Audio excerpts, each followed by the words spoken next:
Class 8 के history के chapters का हम रिवीजन शुरू करते हैं।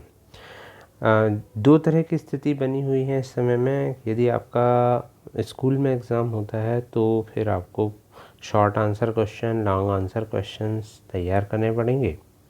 True false, one word answer, match the column, ये सभी। और यदि आपका मोबाइल से ऑनलाइन टेस्ट होता है तो आपको इन्हीं क्वेश्चंस के कुछ इम्पॉर्टेंट फैक्ट जो मैं बीच में बताते हुए चलूँगा उनका ध्यान हमको रखना है। तो चलिए शुरू करते हैं। पहला चैप्टर है हाउ, वेयर एंड व्हेन। तो पहला है स्टेट वेदर ट्रू और फॉल्स। तो इसमें ये है कि चैप्टर को डिटेल में हमने पहले से पढ़ लिया है। आप डिटेल वाले वीडियो देख सकते हैं, इस चैप्टर के बने हुए हैं। तो पहला लिखा हुआ है जेम्स मिल ने डिवाइड किया था इंडियन हिस्ट्री को 3 पीरियड में, हिंदू, मुस्लिम और क्रिश्चियन। ये बात गलत है, उसने हिंदू, मुस्लिम और ब्रिटिश पीरियड में डिवाइड किया था।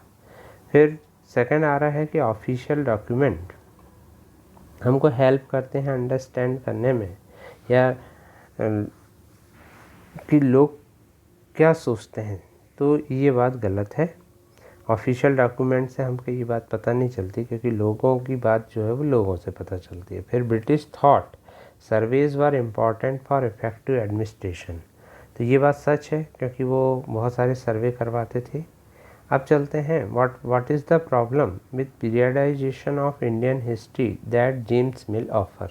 तो देखिए ये लॉन्ग आंसर क्वेश्चन है और इसमें ये है कि ये बोला गया कि जो जेम्स मिल ने पीरियडाइजेशन किया था इंडियन हिस्ट्री का, जेम्स मिल जो थे वो इतिहासकार थे और उन्होंने क्या किया था कि हिंदू, मुस्लिम और ब्रिटिश पीरियड में इंडियन हिस्ट्री को डिवाइड किया था। तो उन्होंने कहा था, मतलब उन्होंने ये बात पर दबाव डाला था उसने कि British projected the so called Hindu Muslim period as dark age. और वो ये मानते थे कि ब्रिटिश लोग कि जो हिंदू और मुस्लिम पीरियड है वो डार्क एज था। डार्क एज का मतलब है अंधकार से भरा हुआ युग था। They thought that British rule, और वो ये मानते थे कि ब्रिटिश रूल ने क्या किया, लोगों के बीच में इनलाइटनमेंट लाए। इनलाइटनमेंट का मतलब होता है जागरूकता या ज्ञान लेकर के आना। तो मिल्स की हिस्ट्री के हिसाब से जब ब्रिटिश इंडिया में आए तो हिंदू और मुस्लिम रूलर्स जो थे वो रूल करते थे। और उस ज़माने में रिलीजियस इंटॉलरेंस, मतलब धार्मिक असहनशीलता बहुत थी। मतलब लोग एक दूसरे के धर्मों का आदर नहीं करते थे। कास्ट टैबूज थे, मतलब लोग जातिगत बंधनों में बंधे हुए थे। और सुपरस्टिशियस प्रैक्टिसेस थी, मतलब बहुत अंधविश्वास वाली परंपराएं उस समय में चलती थी। ठीक है। ब्रिटिश रूल सिविलाइज्ड इंडिया, और वो ये कहता है कि ब्रिटिश रूल ने इंडिया को सिविलाइज किया। सिविलाइज किया मतलब सभ्य बनाया। ठीक है। The problem with periodisation of Indian history that James mill offer description was not correct. अब जो भी बात उसने पीरियडाइजेशन की थी वो इन कारणों के कारण, क्योंकि उसने ऐसा नहीं था, क्योंकि जो हिंदू और मुस्लिम किंग्स के पीरियड थे उनमें बहुत सारे अच्छे अच्छे भी काम हुए। तो उसका जो ये पीरियडाइजेशन या ये कहना कि ये एक डार्क एज थी, ये गलत है। फिर why did the British preserve official document. British जो ऑफिशियल डॉक्यूमेंट्स थे उनको प्रिजर्व करके क्यों रखते थे। तो वो ये मानते थे, British ruler believed that every instruction, plan, policy, decision, agreement, investigation should be clearly written up. वो कहते थे कि हर चीज़ को जो है क्लियरली लिखना चाहिए।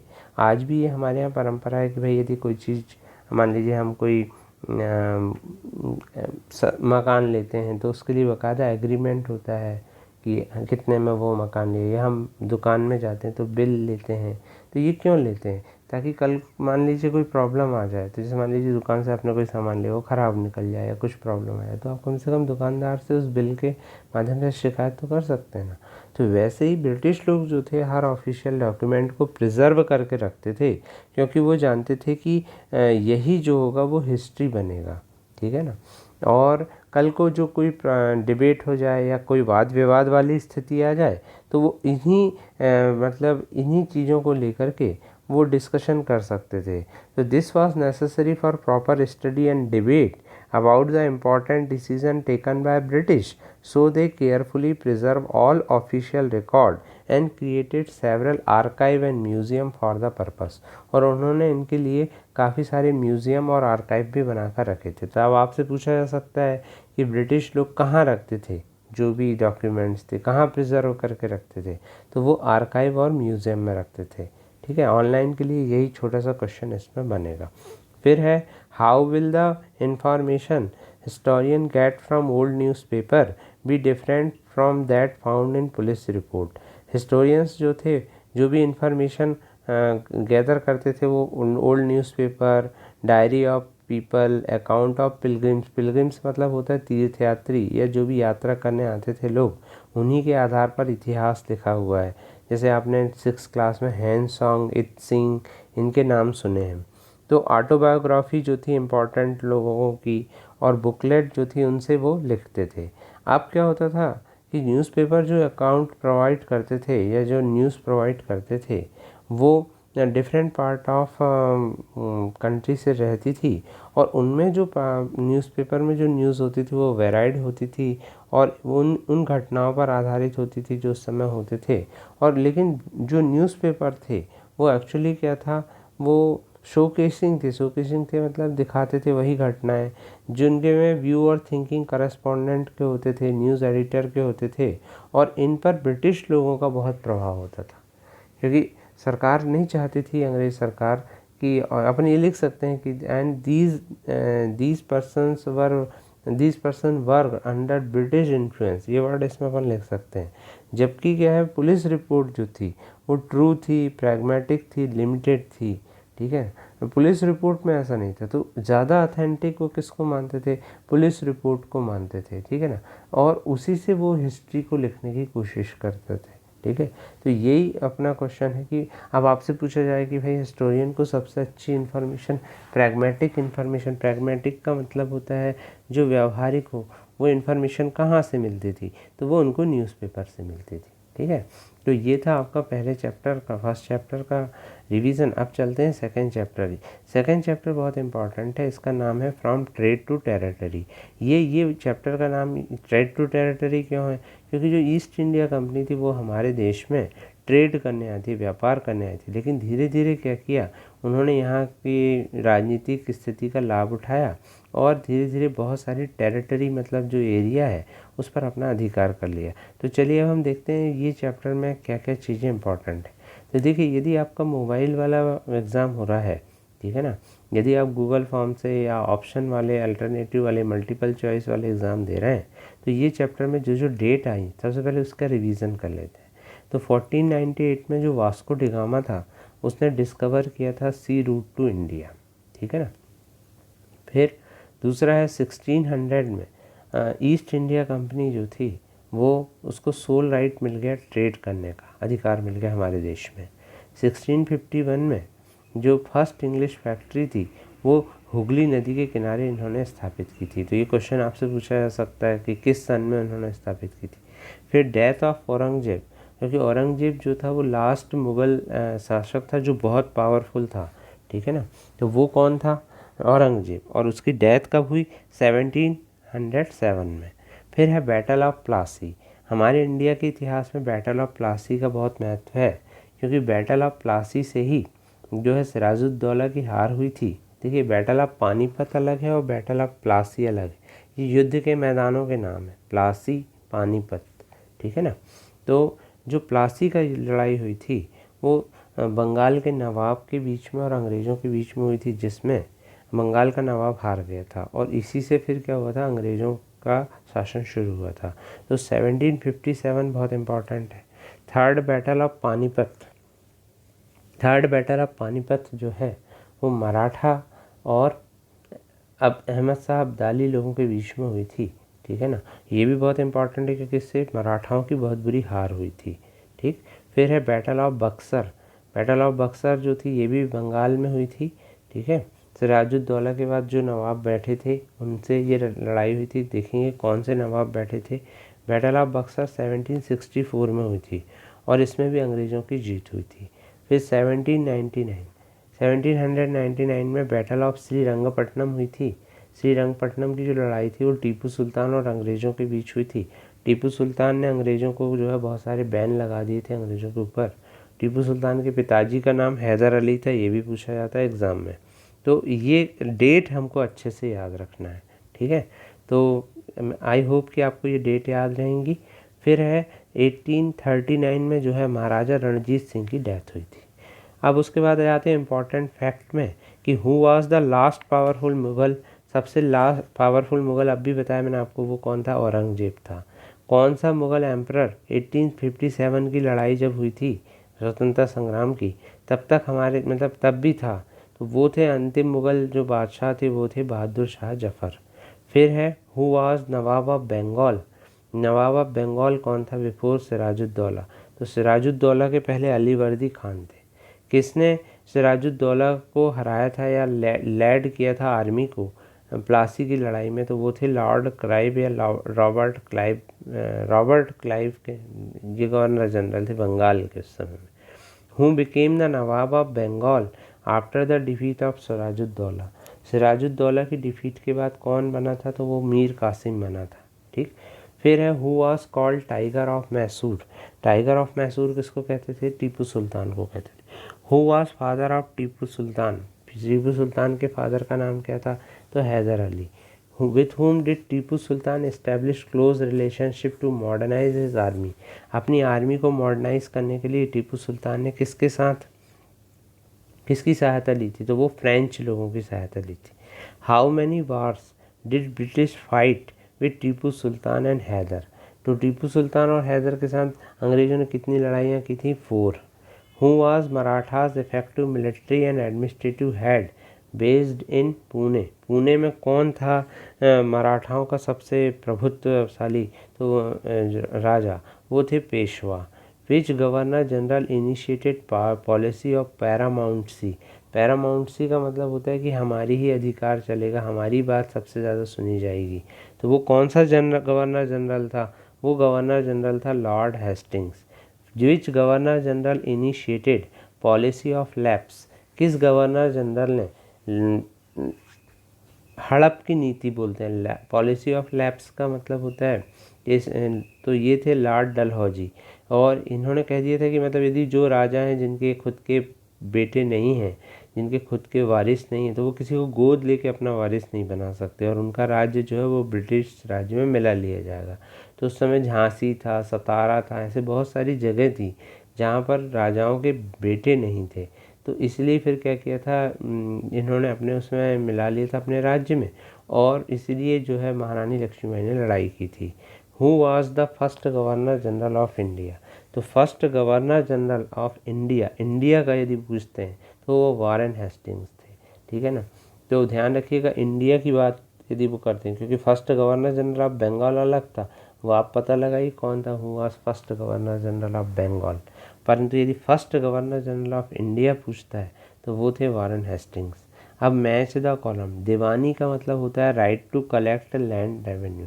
ये बार बार आएगा ये वर्ड कि कंपनी को दीवानी प्राप्त हो गई। अब दीवानी का मतलब कोई नया दीवानी दीवाना नहीं है, इसका ये मतलब है कि किसी राज्य या किसी जगह पर राजस्व वसूलने का या टैक्स वसूलने का जो अधिकार प्राप्त होता है उसको दीवानी बोलते हैं। टीपू सुल्तान को टाइगर ऑफ मैसूर कहा जाता था। फौजदारी अदालत को क्रिमिनल कोर्ट कहा जाता था। सिपाही को सिपाहियों को सिपाही कहा जाता था। और रानी चन्नम्मा जो थी वो ब्रिटिश के मूवमेंट के अगेंस्ट जो थी किट्टूर नाम की जगह पर, ठीक है। अब आप पता लगाइए किट्टूर साउथ में किस तरफ है। जैसे हमारे यहाँ रानी लक्ष्मीबाई को जानते हैं, वैसे साउथ में रानी चन्नम्मा का नाम चलता है, ठीक है ना। इन्होंने जो है अंग्रेज़ों से लड़ाई की थी। फिर British conquest of Bengal. British का जो बंगाल की विजय थी वो कौन सी युद्ध के बाद शुरू हो गई थी? वो थी बैटल ऑफ प्लासी। हैदर अली और टीपू सुल्तान जो थे वो कहाँ के रूलर थे? वो मैसूर के। डलहौजी ने डॉक्ट्रिन ऑफ कौन सा लगाया था? डॉक्ट्रिन ऑफ लैप्स लगाया था। और मराठा किंगडम जो थे वो कहाँ थे? साउथ वेस्ट पार्ट, इंडिया के साउथ वेस्ट पार्ट में, जहाँ आज महाराष्ट्र है उसी तरफ थे। फिर आते हैं हम स्टेट वेदर ट्रू और फॉल्स। तो Mughal empire became stronger in 18th century. क्या मुग़ल एम्पायर स्ट्रॉन्गर हुए थे? नहीं, वो लोग वीक हो गए थे। तो false. English East India company was only European company, क्या केवल ईस्ट इंडिया कंपनी भारत में थी? नहीं, 4 लोग आए थे, पुर्तगाली, डच, फ्रांसीसी और ब्रिटिश। तो ये बात गलत है। महाराणा रंजीत सिंह रूलर ऑफ पंजाब थे, तो ये बात सही है, इन्होंने जो है बहुत ताकतवर रूलर थे। British did not introduce administrative change in the territories they conquered, तो ये बात गलत है, क्योंकि जो भी जगहों को ब्रिटिश लोग जीत लेते थे वहाँ पर वो अपनी मतलब एडमिनिस्ट्रेटिव चेंज लाते थे, वहाँ पर कोई ना कोई नियम लगाते थे, कोई ना कोई परिवर्तन लाते थे। फिर है what attracted European trading company to India, तो क्या क्या चीज़ों ने यूरोप की कंपनियों को भारत में आकर्षित किया? तो यहाँ का कॉटन, सिल्क जो था वो बहुत बिग मार्केट था उनका यूरोप में, और पेपर मैंने काली मिर्च, लौंग, कार्डामम एंड सिनेमन, ये भी जो बहुत यहाँ के इंडिया के बहुत डिमांड में थे। फिर trading with India was highly profitable and fruitful to businessman in Europe, जो भी इंडिया के साथ ट्रेडिंग थी वो बहुत प्रॉफिटेबल थी और फ्रूटफुल थी बिजनेसमैन के लिए यूरोप में। तो ये बात भी क्या है, इस चीज़ के कारण भी मतलब यहाँ के लोगों के साथ व्यापार करने से उनको बहुत फ़ायदा होता था। European trading companies purchased goods at cheaper and sold them in Europe at higher rate, और तीसरी इम्पोर्टेंट बात थी कि वो यहाँ से क्या था कि कम कीमत पर माल खरीदते थे और उसे अधिक कीमत पर ब्रिटेन में बेचते थे या उस यूरोप में बेचते थे। तो इन सब चीज़ों की वजह से यूरोपीय कंपनी जो थी वो इंडिया के प्रति अट्रैक्ट हुई थी। फिर what were the areas of conflict between Bengal nawabs and East India company, तो देखिए क्या हुआ था कि ईस्ट इंडिया कंपनी ने बंगाल के नवाब को हरा दिया था, सिराजुद्दौला को, लेकिन उसके बाद वो चाहते थे कि हम बहुत अच्छे से शासन करें और हमारी बात सुनी जाए। तो जब नवाब उनकी बात नहीं सुनते थे तो आगे के जो नवाब जैसे मीर कासिम, मीर जाफ़र, तो इनके साथ क्या हुआ कि अंग्रेज़ों की लड़ाई हुई और उनको हरा करके फिर कंपनी ने अपना अधिकार स्थापित कर लिया। तो ये सब कारण थे कि बंगाल के नवाब ट्रिब्यूट चाहते थे कंपनी से, इन लिeu ऑफ मतलब के बदले में, ठीक है, जो उनको व्यापार का अधिकार दिया गया है उसके अगेंस्ट में या उसके बदले में वो चाहते थे। इन लिeu ऑफ मतलब होता है के बदले में, कि उनको ट्रिब्यूट मिले, ट्रिब्यूट का मतलब कोई ना कोई पैसा मिले। फिर कंपनी को जो है फॉरबिडन कर दिया गया था कि वो अपने कॉइन खुद ना ढाले और अपना फोर्टिफिकेशन मतलब जगह जगह किले ना बनाए। Company wanted to expand its settlement, और कंपनी चाहती थी कि हम अपना सेटलमेंट बढ़ाएं और हमें विशेष अधिकार प्राप्त हो। कंपनी ने पे रिफ्यूज़ कर दिया था पे करना टैक्स, ठीक है, और वो डिसरिस्पेक्टफुल लेटर जो है नवाबों के विरुद्ध लिखने लगी थी, तो जिसके कारण क्या हुआ था कि नवाब लोग जो थे वो इनसे संतुष्ट नहीं थे। हालांकि बाद में इन लोगों ने क्या किया था, अंग्रेज़ों ने वहाँ के नवाबों को हरा दिया था। फिर है question number 6, how did the assumption of Deewani benefit east India company, जब इन लोगों को वहाँ की दीवानी मिल गई बंगाल की दीवानी का मतलब वहाँ पर टैक्स वसूलने का अधिकार मिल गया, तो इससे क्या हुआ, तो 1765 में मुग़ल एम्परर ने अपॉइंट किया कंपनी को दीवान प्रोविंसेस ऑफ बंगाल, कि ठीक है आप बंगाल का टैक्स वसूल कर सकते हैं। दीवानी के कारण allowed the company to use vast revenue resources of Bengal, तो कि वो बंगाल का जितना भी रिसोर्सेज है वो उसको यूज़ कर सके, इससे ये इनको फ़ायदा हुआ। Now the company had not to buy, अब कंपनी को ख़रीदना नहीं पड़ता था इंडिया से गोल्ड और सिल्वर दे कर के सामान, क्योंकि अब उनके पास यहीं के पैसे हो गए थे। पहले क्या होता था, कोई चीज़ खरीदने के लिए उनको इंग्लैंड से पैसे बुलाने पड़ते थे, लेकिन अब क्या हुआ था, ये टैक्स वसूल रहे थे तो उसी पैसे से ये क्या करते थे कि ये जो है यहाँ पर सामान खरीदते थे। Now the company started using revenue from India for maintaining its troop purchasing cotton and silk textile from India. अब कंपनी ने क्या किया था, जो भी रेवेन्यू मिलता था उससे यहीं पर सामान खरीदना शुरू कर दिया था, कॉटन, सिल्क, ठीक है ना, और कंपनी के फील्ड फोर्ट और ऑफिसेस कलकत्ता में बनाने लगे थे। फिर क्वेश्चन नंबर 7 है, explain the system of subsidiary alliance, तो ये एक सब्सिडरी अलायंस चलाती थी कंपनी, मतलब जो अंग्रेज़ थे वो एक सब्सिडरी अलायंस चलाते थे। तो पहले आप समझ लें, इसमें क्या होता था कि जो भी राजा महाराजा थे भारत के, तो उनको ये क्या करते थे, आपस में लड़वा देते थे और दोनों के पास जाते थे और कहते थे कि देखो सामने वाला राजा तुम्हारे ऊपर अटैक करने वाला है, तो तुम एक काम करो, तुम्हारी सेना में तो इतना दम है नहीं, तो हमारी सेना ले लो, बस ये होगा कि तुमको सेना का खर्च देना पड़ेगा। तो पहले तो मतलब राजा लोग पहले तो तैयार नहीं हुए, लेकिन फिर धीरे धीरे कंपनी ने कह के उनको तैयार किया। अब लड़ाई होने लगी, आक्रमण हो गया मान लीजिए, तो उन्होंने क्या किया कि राजाओं का साथ देना शुरू किया मतलब सैनिकों के साथ। लेकिन बाद में उन्होंने एक बात ये भी रख दी कि यदि आप खर्च नहीं दे पाए मान लीजिए हमारे सैनिकों का, तो आपको आपके राज्य का भाग हमें देना पड़ेगा। तो धीरे धीरे क्या हुआ, उन्होंने राजाओं से इस मेथड से पूरा राज्य ले लिया। तो इसको कहते हैं सहायक संधि, और इंग्लिश में बोलते हैं सब्सिडरी अलायंस। तो according to this alliance, alliance मतलब संधि, Indian ruler were not allowed, अब उनको अलाउड नहीं कर रहे थे वो लोग, to have their independent arm force, कि वो अपनी सेना रख सकें। The company army was to protect Indian state, but the ruler had to pay for the subsidiary force. अब रूलर को क्या होता था, इन सब्सिडरी फोर्स को पे करना होता था। If an Indian ruler failed to make payment, और यदि वो पेमेंट देने में असफल होता था, ठीक है ना, तो the part of his territory was taken away as penalty, ठीक है। और वो लोग क्या करते थे, उसकी टेरिटरी का एक भाग, उसके राज्य का एक भाग पेनाल्टी के रूप में ले लेते थे।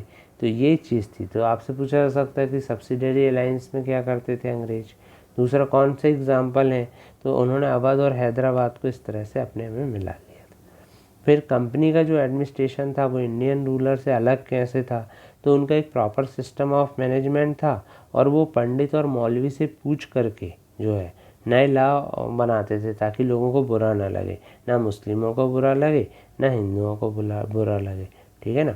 डिस्क्राइब द चेंजेस, कंपनी ने क्या क्या चेंजेस किए थे आर्मी में। तो उन्होंने इन्फेंट्री रेजिमेंट को जो है इम्पॉर्टेंट बना दिया था। इन्फेंट्री का मतलब होता है पैदल सेना जो थी, ठीक है, उसको सिपाही आर्मी कहते थे। फिर उन्होंने जो है यूनिफॉर्म सिस्टम लाया था कि जो भी सैनिक हैं वो यूनिफॉर्म पहनेंगे।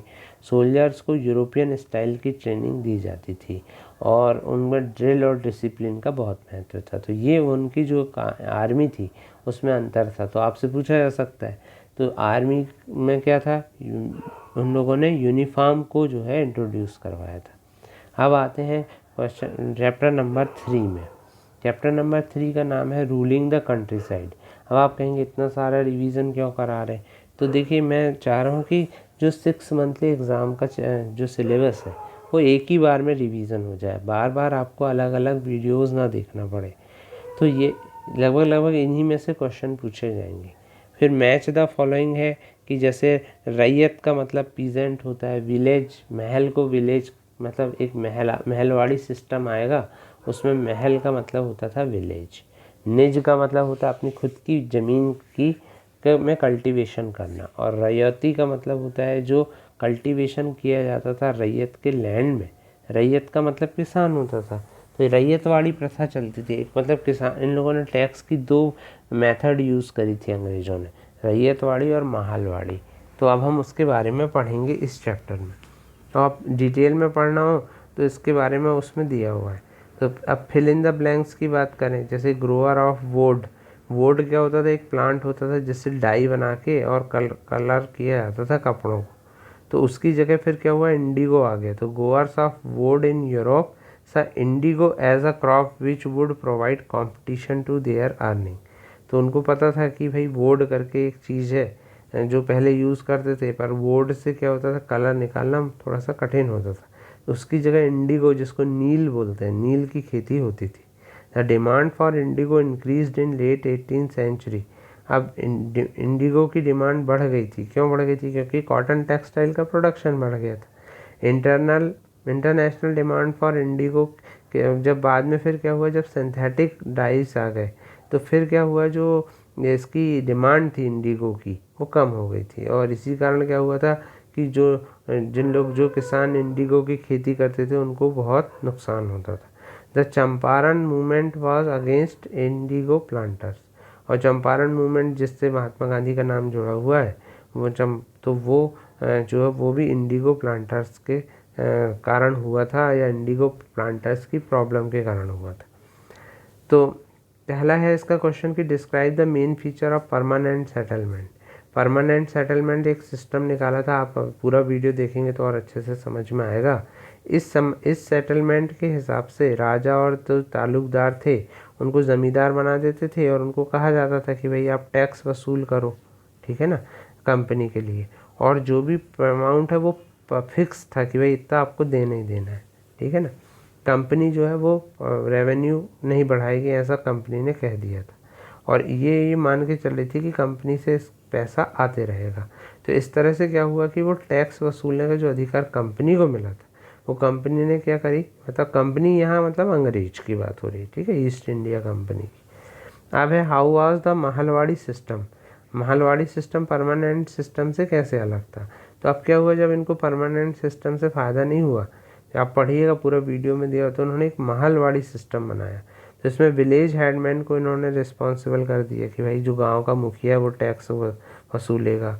रेवेन्यू डिमांड जो है वो उसको रिव्यू किया जाएगा कि कहाँ पर ज़्यादा टैक्स लगना चाहिए, कहाँ के लोगों को ज़्यादा प्रॉफिट हो रहा है। फिर हॉल मैकेंजी ने इस सिस्टम को इंट्रोड्यूस किया था 1822 में। फिर परमानेंट जो सेटलमेंट था इसके पहले जो आया था उसमें राजा और ज़मींदार लोग वसूल करते थे टैक्स। रेवेन्यू डिमांड इसमें फिक्स था और फ्यूचर में इंक्रीज़ हो सकता था, और लॉर्ड कॉर्नवालिस ने इसको इंट्रोड्यूस किया था। तो आपसे ये क्वेश्चन पूछा जा सकता है, महलवाड़ी सिस्टम किस अंग्रेज ने इंट्रोड्यूस किया था, किसने किया था, होल्ड मैकेंजी ने, ठीक है ना। महलवाड़ी सिस्टम में महल का क्या मतलब है, महल का मतलब है विलेज। फिर महलवाड़ी सिस्टम में रेवेन्यू कैसा था, फिक्स था, नहीं कि उसको पीरियडिकली रिव्यू करने का सिस्टम था, तो फिक्स नहीं था, उसको वो लोग रिव्यू करते थे, मतलब बदल सकते थे।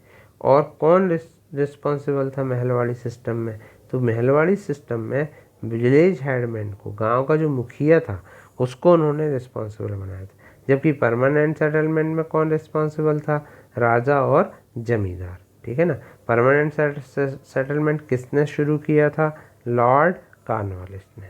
फिर give two problem which arose with new Munro system of fixing revenue. अब एक मुनरो सिस्टम भी यूज़ हुआ था, ठीक। तो मुनरो सिस्टम में क्या था, उनका मालवाड़ी सिस्टम उन्होंने आधी जगह लगाया था देश में और मुनरो सिस्टम आधी जगह लगाया। तो मुनरो सिस्टम क्या था कि revenue official wanted to increase the income from land, hence they fixed very high revenue demand. तो मुनरो सिस्टम में उन्होंने बहुत ज़्यादा रेवेन्यू बढ़ा दिया था। पीजेंट्स जो थे वो एबल नहीं थे कि वो रेवेन्यू को पे करें, और रैयत जो थे वो फ्लैट हो रहे थे, मतलब भाग रहे थे कंट्री साइड में, जिसके कारण जो गांव के विलेज थे वो डेजर्टेड हो रहे थे, मतलब खाली हो रहे थे। तो ये सिस्टम था मुनरो सिस्टम का। तो मुनरो सिस्टम से भी ज़्यादा टैक्स नहीं वसूल पा रहे थे।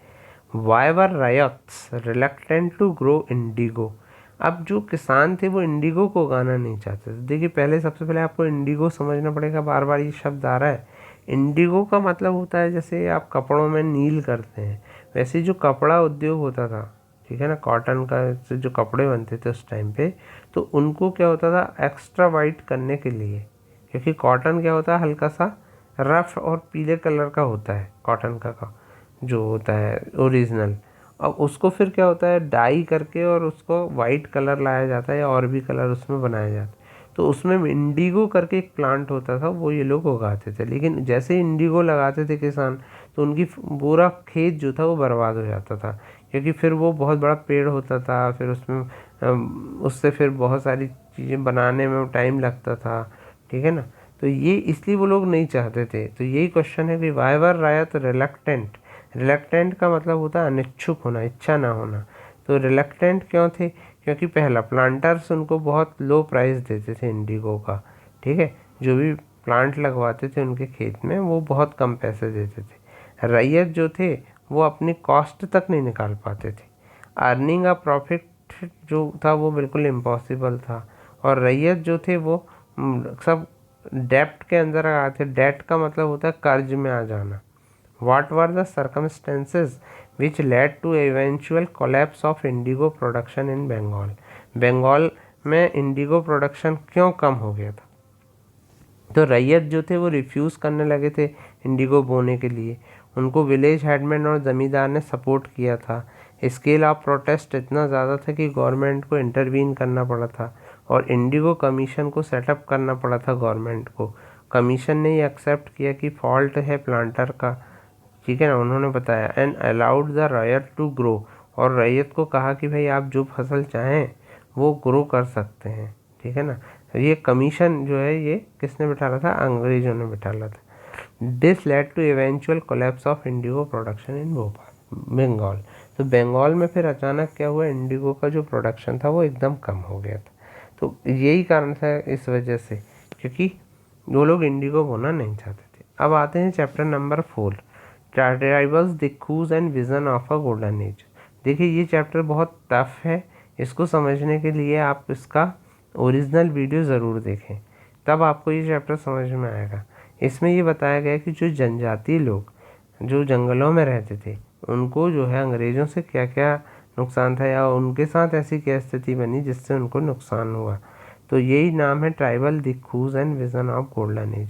तो उसमें एक व्यक्ति हुआ बिरसा मुंडा, उसने ये सपना देखा कि मैं क्या है अंग्रेज़ों से देश को मुक्त कर लूँगा, तो उसने जो है आंदोलन किया था। इसलिए ये पूरा जो चैप्टर है ये उसी पर आधारित है। तो पहला है ब्रिटिश जो है वो ट्राइबल लोगों को क्या मानते थे, अनसिविलाइज्ड मानते थे, जंगली मानते थे, ठीक है ना। फिर मेथड जो है सोइंग सीड, झूम कल्टीवेशन ये लोग करते थे पहाड़ों में। झूम कल्टीवेशन क्या होता है ये आपको वीडियो में पता चलेगा, कि पहाड़ों में जंगलों को सफाई करके और जो है वहाँ पर फसल उगाना, और फिर क्या होता है उस जंगल को वैसे ही छोड़ देना फसल लेने के बाद, ताकि फिर से वहाँ नए पेड़ पौधे उग जाएं। इसको झूम कल्टीवेशन कहते हैं। तो उसमें जो बीज को वो लोग फैलाते थे उसको ब्रॉडकास्टिंग कहते थे।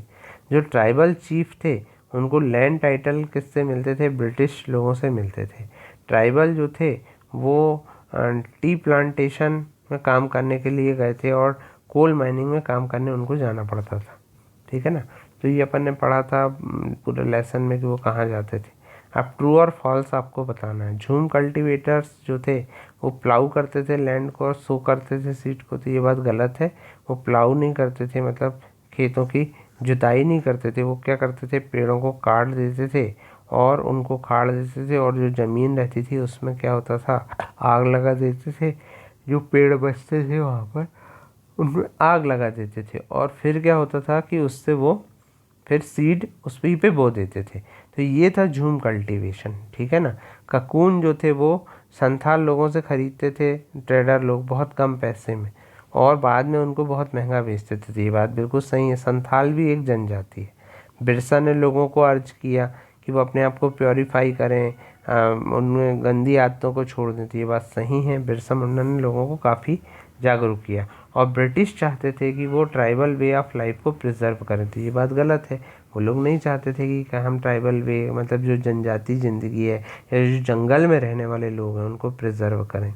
अब पहला question, what problem did shifting cultivators face under British rule. तो शिफ्टिंग कल्टीवेटर्स का मतलब भी वही होता है जो झूम कल्टीवेशन करते हैं, क्योंकि वो इधर उधर आग लगा के जो जंगल में और फसल उगाते थे, तो उनको शिफ्टिंग कल्टीवेटर्स भी कहते हैं। तो पहला शिफ्टिंग कल्टीवेटर्स को फोर्स किया गया कि वो सेटल कल्टीवेशन करें, कि एक ही जगह खेती करें जिससे अंग्रेज़ों को रेवेन्यू मिल सके। दूसरा, न्यू फॉरेस्ट लॉ के तहत ट्राइबल को अलाउ नहीं था कि वो आप जो है अब आप जंगल में फ्रीली नहीं घूम सकते थे और झूम कल्टीवेशन नहीं कर सकते, ना तो फ्रूट को कलेक्ट कर सकते थे ना एनिमल को मार सकते थे।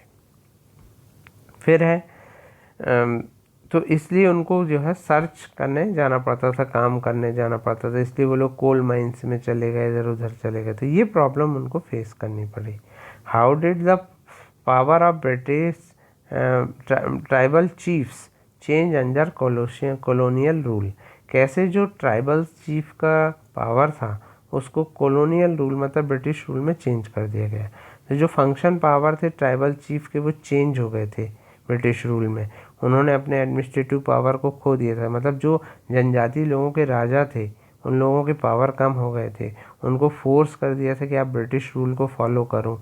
उनको ट्रिब्यूट देना पड़ता था ब्रिटिश के लोगों। ट्रिब्यूट का मतलब होता है कि कोई तोहफा उपहार देना पड़ता था। वो they were expected to discipline their people, और वो ये चाहते थे ब्रिटिश लोग कि वो उनके जो लोग हैं उनको जो है डिसिप्लिन सिखाएं। However they were allowed to keep their land title, हालांकि उनको उनके लैंड टाइटल दे दिए थे कि उनको जो अथॉरिटी है वो दी जाए। फिर है ट्राइबल का जो अकाउंट था एंगर का, मतलब किस कारण से जो है वो दिक्खूस के प्रति उनका इतना गुस्सा था दिक्खूस के प्रति। तो सबसे पहले तो आपको ये पता होना चाहिए दिक्खू किसको कहते थे।